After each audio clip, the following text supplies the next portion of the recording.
ఒక తప్పు చేయని మనిషిని వ్యవస్థ లోపలికి నెట్టేస్తే వాడా నరకంలో మగ్గిపోవాలా లేక తిరగబడాలా?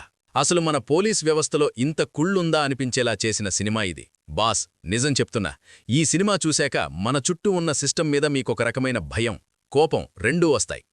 అబ్బా, ఇప్పుడే సినిమా చూసి బయటకొచ్చాను, మనసు భారంగా ఉంది.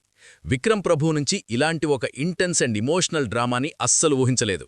సినిమా చూస్తున్నంతసేపు కొన్ని సీన్స్ మనల్ని సీట్ ఎడ్జ్లో కూర్చోబెడితే, మరికొన్ని సీన్స్ కళ్లల్లో నీళ్లు తెప్పిస్తాయి. ఒక మామూలు కానిస్టేబుల్కి ఒక ఖైదీకి మధ్య జరిగే జర్నీ మనల్ని కూడా ఆ ప్రయాణంలో భాగం చేస్తుంది. కథలోకి వెళితే, విక్రమ్ ప్రభు ఒక డ్యూటీ మైండెడ్ కానిస్టేబుల్. అతనికి అబ్దుల్ అనే ఒక ఖైదీని కోర్టుకు తీసుకెళ్లే బాధ్యత ఇస్తారు. కానీ ఆ ప్రయాణంలో ఖైదీ తప్పించుకుంటాడు. అసలు ఆ ఖైదీ ఎందుకు తప్పించుకున్నాడు? అతని వెనుక ఉన్న ఫ్లాష్ బ్యాక్ ఏంటి? వ్యవస్థలోని లొసుగుల వల్ల ఒక సామాన్యుడు ఎలా బలయ్యాడు అనేదే ఈ సిరాయి కథ. ఫస్ట్ హాఫ్లో సినిమా చాలా ఇంట్రెస్టింగ్గా మొదలవుతుంది. ఆ జైలు వాతావరణం, ఖైదీని తీసుకెళ్లే ప్రాసెస్ అంతా చాలా రియలిస్టిక్గా ఉంటుంది. ఇంటర్వెల్కి ముందొచ్చే ట్విస్ట్ మాత్రం అదిరిపోతుంది. అసలు కథ ఇక్కడే మొదలైందా అనిపించేలా సెకండ్ హాఫ్ మీద విపరీతమైన క్యూరియాసిటీ పెంచేస్తాడు డైరెక్టర్. సెకండ్ హాఫ్లో కథలో వేగం కొంచెం తగ్గుతుంది గానీ ఇమోషన్ మాత్రం పీక్స్లో ఉంటుంది. ఖైదీ ఫ్లాష్ బ్యాక్ మనల్ని కంటతడి పెట్టిస్తుంది. ముఖ్యంగా క్లైమాక్స్లో వచ్చే ఆ కోర్ట్ సీన్స్, ఇమోషనల్ టచ్ సినిమాకి పెద్ద అసెట్. అక్కడక్కడ కొంచెం సాగదీసినట్టు అనిపించినా ఓవరాల్గా చూస్తే సినిమా మనల్ని ఎక్కడా డిస్ట్రాక్ట్ చేయదు.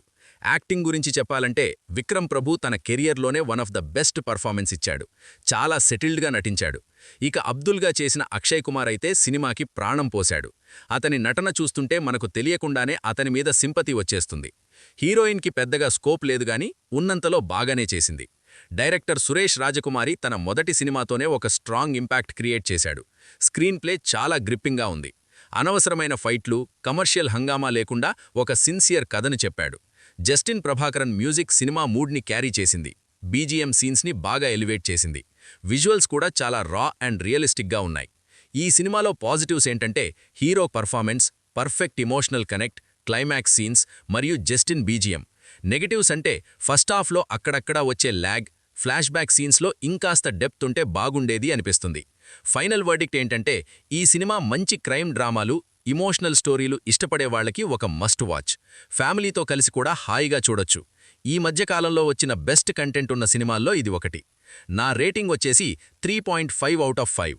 ఒక మంచి హానెస్ట్ అటెంప్ట్ కాబట్టి ఈ రేటింగ్ ఇస్తున్నాను. మరి మీలో ఎంతమంది ఈ సినిమా చూశారు? చూసిన వాళ్ళకి ఎలా అనిపించిందో కింద కామెంట్స్లో చెప్పండి. ఈ రివ్యూ నచ్చితే లైక్ చేయండి. మన ఛానల్కి ఒక సబ్స్క్రైబ్ వేసుకోండి. నెక్స్ట్ అదిరిపోయే అప్డేట్తో కలుద్దాం. సెలవు.